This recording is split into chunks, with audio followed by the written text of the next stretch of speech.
Assalamualaikum warahmatullahi wabarakatuh. Kita lanjutkan. Baik, ganti tema. Sekarang masuk ke politik. Beliau juga banyak nulis tentang politik.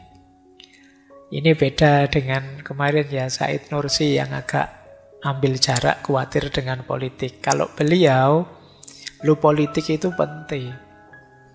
Untuk kita bahagia dunia akhirat, perlu politik.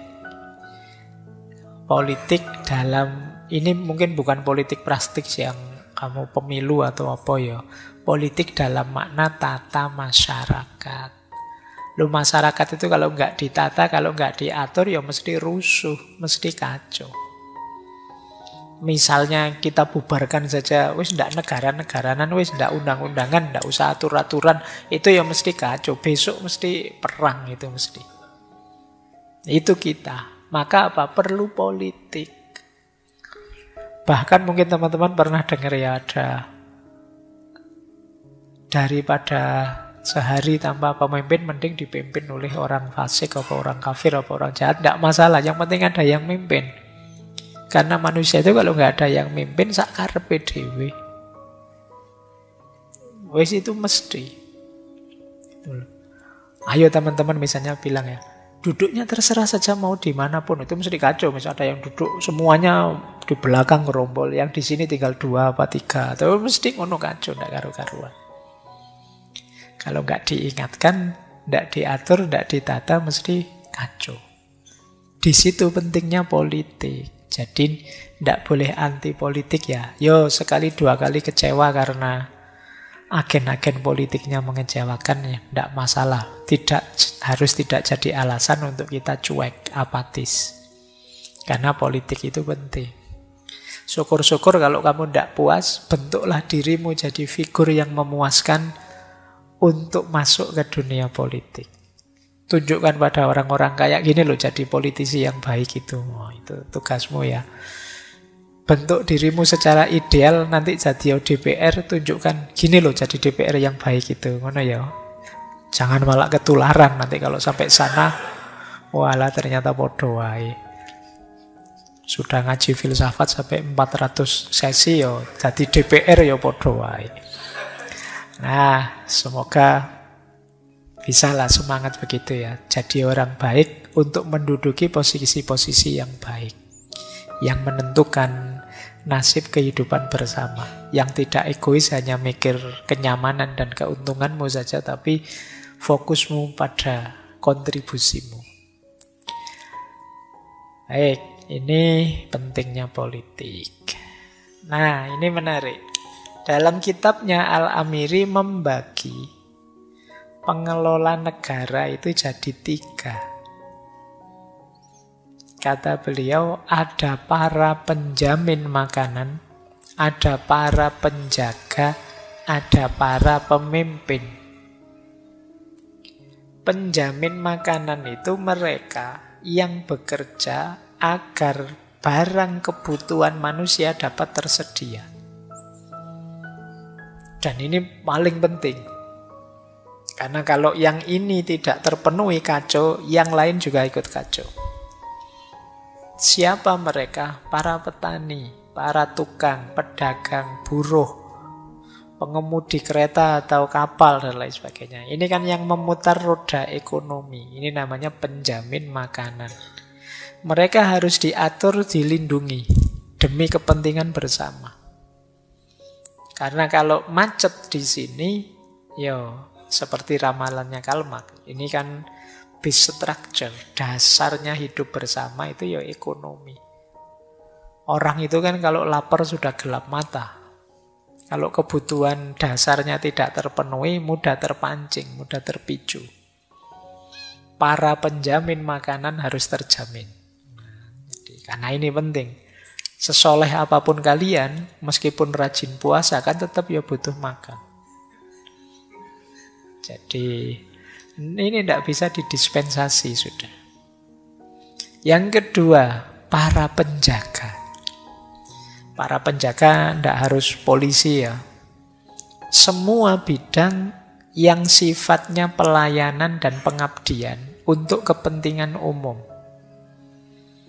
Syaratnya satu, mereka ini mindsetnya harus mindset mengutamakan kepentingan umum. Namanya para penjaga. Ini mungkin bidang jasa itu para penjaga. Ya termasuk polisi, ya termasuk. Ya mungkin termasuk apa? Ya semua profesi yang sifatnya melayani, melindungi, dan lain sebagainya itu para penjaga. PNS itu mungkin para penjaga. Nah, itu kelompok kedua. Ini juga harus beres. Ada yang paling tinggi, para pemimpin. Kalian sudah paham maksudnya. Tapi kata Al-Amiri, para pemimpin itu ambillah dari para penjaga yang ngerti filsafat. Berat ini, nanti podo kuliah filsafat semua biar jadi pemimpin. Tapi kata Al-Amiri memang begitu, mereka harus menguasai filsafat sebelum jadi pemimpin. Maka dia jadi kunci nanti yang menentukan para penjaga, menentukan para penjamin makanan. Kuncinya harus cerdas, filsafatnya harus unggul. Oke ya, ternyata tidak ada mahasiswa di sini. Mahasiswa ada di mana ya? Mahasiswa bagian yang diberi makanan dan dilayani. Posisinya paling tinggi berarti kalian. Oke, ya ini pengelola negara, bukan rakyatnya. Kalau tidak ada 3 komponen itu, chaos, kacau. Maka 3 komponen itu harus beres. Penjamin makanannya, para penjaganya, dan pemimpinnya. Kita lanjutkan. Nah, Al-Amiri punya ideal seperti dalam kitab Al-I'lam. Kata beliau, setiap orang itu punya posisi, peran, dan kedudukannya masing-masing. Maka, setiap orang harusnya menjalankan peran, posisi, dan kedudukan itu. Jangan overlap. Maksudnya, yang guru jadilah guru yang baik. Yang pedagang jadilah pedagang yang baik. Yang petani jadilah petani yang baik. Yang camat, yang bupati, jalankan amanahmu masing-masing. Di situ kalimat beliau, ada yang merdeka, ada yang hamba. Yang merdeka jalankan peran orang merdeka, yang hamba jalankan peran hamba. Zaman itu masih ada perbudakan. Ini kalau dulu teman-teman mengikuti kajian Konfusianisme itu kan ada ajaran reifikasi of name. Jadi meluruskan nama-nama. Meluruskan nama-nama itu identitasmu apa, peranmu apa, jalankan itu. Yang mahasiswa jadilah mahasiswa yang baik. Itu negara akan tertib dan maju. Itu loh. Jangan kacau, kebalik-balik. Misalnya harusnya dagang malah ceramah. Harusnya belajar yang mahasiswa malah kamu main game saja. Ngeslot tiap hari.